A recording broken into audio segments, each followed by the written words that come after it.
The point of these questions, category 1, 2, and 3, is for you to start thinking ahead about what you're going to focus on as you write your essay. So for example, in category 1, you here are going to decide what you're going to focus on in your first body paragraph. When you are writing a 5-paragraph essay, each category will become one supporting reason in your thesis statement. Each supporting reason will then be explained in one body paragraph. So for example, if you are writing an essay about what are some ways that students can earn good grades, you might brainstorm the ideas, trying your best on all work, asking your teacher for help if something is confusing, and taking advantage of extra points when they're offered.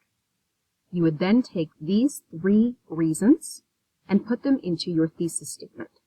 Some ways for students to earn good grades are to try their best, to ask for help, and to complete extra credit assignments. After you've written that thesis statement, each of those supporting reasons, trying your best, asking for help, and completing extra credit assignments, will then turn into a body paragraph that explains it in more detail.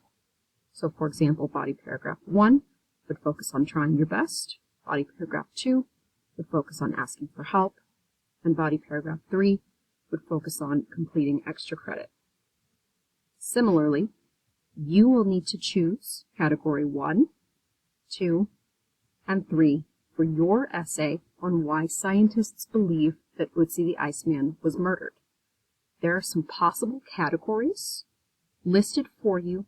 You can choose, but you should focus on only one so that your essay is organized, you're ready to write your thesis statement, and then ready to write each supporting paragraph.